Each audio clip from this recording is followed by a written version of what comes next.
Hi everybody, and thank you for joining me for a new video. In this one, I want to talk a little bit about the recent elections that we had here in Costa Rica. We have a new president, Laura Fernández, and she's due to be sworn into office here on May 8th of 2026. So what I want to do in this video is let's take a look at what her proposals are, what the policy statements are, and see how this is going to affect all of us who either live, are considering moving to Costa Rica, and what the effect for the future of Costa Rica is once this new government takes office in May. Before we discuss what happens next, let's look at the results of the election. Elections were held on February 1st, and we elected the president and 57 members of Congress in Costa Rica. Now, what's a little bit unique about the Costa Rican elections is we had 20 presidential candidates. Yes, you heard me correctly. 20 political parties with 20 presidential candidates. That's what we had. However, Laura Fernández emerged as the winning candidate, and at the same time, we also elected 57 congressional representatives who will be serving in the Costa Rican legislature. So with every new election comes an important question: what happens next? So today, I'm going to take a closer look at who is Laura Fernández, what her government plan proposes, and how these policies can shape Costa Rica's future. Costa Rica's political system is that of a presidential democratic republic. Now, this consists of a president who's elected for a 4-year term, a congressional legislative assembly with 57 congressional deputies, an independent judicial system, and an autonomous national elections tribunal. Now, presidents cannot immediately run for re-election, which means every 4 years, the country begins a brand new political cycle. Equally important is the legislature, which is made up of 57 congressional deputies elected from the 7 provinces of Costa Rica.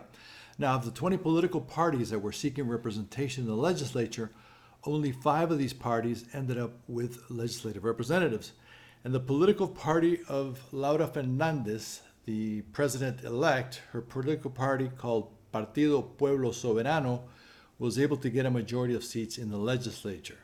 Now, these congressional deputies are responsible for passing laws, approving national budgets. They oversee the executive branch and approving major policy reforms.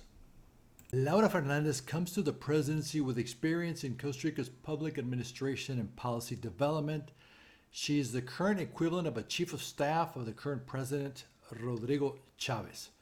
Her campaign message is centered on a secure, prosperous, and innovative country, and trying to continue the policies of the current administration. That's why she's referred to often as the government of continuity. That was continuing the current policies.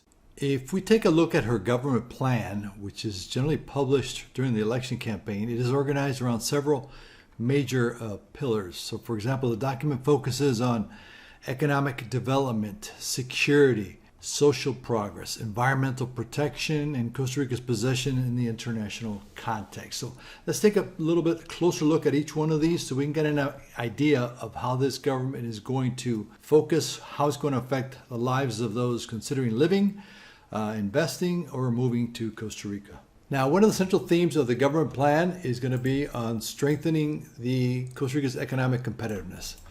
The economy, as everybody knows, depends very heavily on tourism, technology services, other services, some agriculture, and on international investment. So improving that competitiveness, increasing the efficiency of government institutions, investing in strategic infrastructure. Our roads and investments on that type of infrastructure is way behind. So that's going to be a welcome addition if they can tackle some of these problems. The Costa Rican Office of Investment and Promotion is basically the lead agency in attracting foreign investment to Costa Rica. So as part of their plan in the future government is to continue to attract more foreign investment and companies to set up in Costa Rica for job creation. Security is another major theme of the government plan, and rightly so, because of course in recent years Costa Rica has faced growing challenges related to crime and drug trafficking. So a security policy is going to be likely one of the most watched areas of the new administration. They definitely need to get this one right to continue to attract tourism and investment to Costa Rica. The government plan also places significant emphasis on strengthening Costa Rica's healthcare system and the social security system as well. Now, The proposal calls for modernizing some hospitals and clinics, expanding digital health services. It also focuses on attracting more medical specialists, which this is a critical point at this moment because there are not enough specialists to go around at the present time. So it obviously wants to address chronic diseases like obesity, expanding pension coverage, and implementing a national mental health policy. The plan does recognize that there are major challenges ahead, including improving infrastructure, reducing waiting lists in the public healthcare system, and ensuring the long-term sustainability of Costa Rica's healthcare system. Education is another priority in the government plan. Now, for decades, Costa Rica has been at the forefront of education compared to many of its neighbors, but it has been losing steam.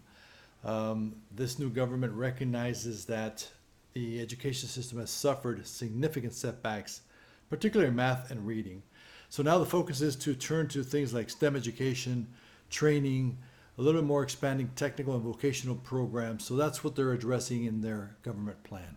Now, environmental protection remains a core national priority. Of course, Costa Rica is recognized internationally for conservation, renewable energy, and its environmental leadership. So the goal is to ensure that Costa Rica continues to develop economically, but preserving the natural environment, which makes this country unique. After all, the environment and the green is the main attraction of Costa Rica. So what happens next? Well, the new administration is going to take office on May 8th, and she will assemble a new cabinet.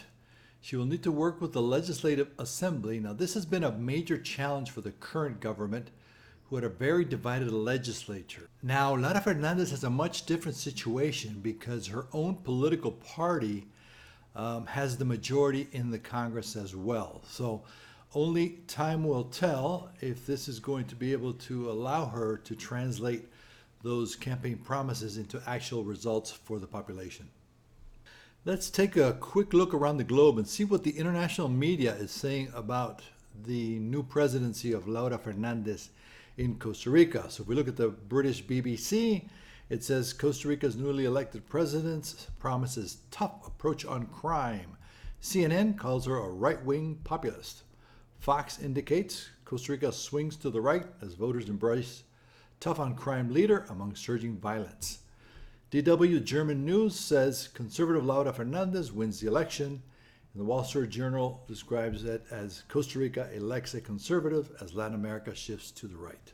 I am curious to hear your thoughts. If you're considering moving to Costa Rica, does the election of Laura Fernández affect your plans in any way? And for those of you already living here, do you expect any changes under the new administration?